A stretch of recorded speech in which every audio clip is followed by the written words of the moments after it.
Hi, thanks for visiting my channel.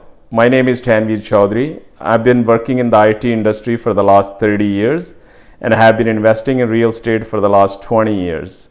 I have been able to build a mini real estate empire by simply purchasing properties, renting them out, and holding them for decades. And now I make educational videos regarding wealth building, including real estate investing. Topic of today's video is how I made millions investing in student rentals. Let me tell you, there are a lot of myths around student rentals. People think that they're property management nightmare due to more than normal wear and tear to the property and a high turnover of tenants. Even though there is some truth to that, it's largely overblown. These myths create opportunities for people who want to purchase these properties, manage better than everyone else, and make a lot of money. The pandemic was a great stress test for student rentals. Majority of the student rental landlords thought this business is now dead. They thought colleges and universities will permanently go online and students will never stay away from home in the off-campus student housing. They either sold their properties in 2021 and 2022 or converted them into long-term family rentals. Since the pandemic is now over, quite an opposite has happened with the student rental market. There are fewer student rental units are available in the market and demand and rents have never been higher. In fact, I had to turn away great student renters in the last couple of years due to no vacancy at any of my properties. In Ontario, purpose-built student rentals are quite rare. Most of the student rentals are converted from regular single-family homes and rooms are rented individually. Three-story townhouse makes for a great student rental since they have a smaller footprint. They have a smaller backyard and front yard, making it easier for landscaping. They're also attached from the both sides, so they have less window and relatively small roof to maintain and replace. Since they are 3 levels above ground, there are more rooms for you to rent and more money in your pocket. Students usually come in 2 forms. They either come in as a group or they come in individually.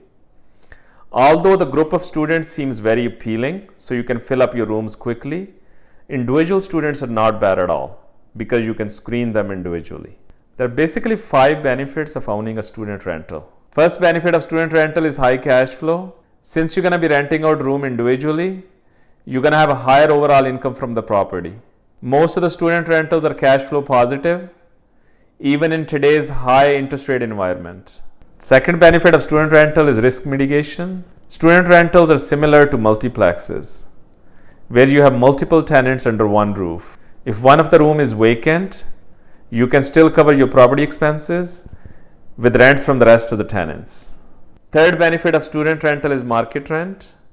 You can always collect close to market rent from student rentals because students stay maximum in the property 3 to 4 years. Also, there is a 25% tenant turnover in student rental every year. You can charge market rent to the new tenant coming into the property.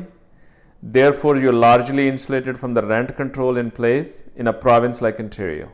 Fourth benefit of student rentals are guaranteed rents. You will always be able to collect rent from a student since most of the time rents are coming from one of the 3 sources. Either parents are paying the rents or it's coming from one of the 2 government-sponsored programs.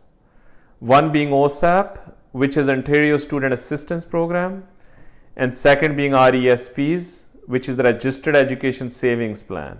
Therefore, students are almost close to having government as your tenant. Fifth benefit of student rentals are absence of legal issues. Since students are not professional tenants, you're not going to have problem typically you have with your regular family rentals. For example, sudden job loss or credit issues.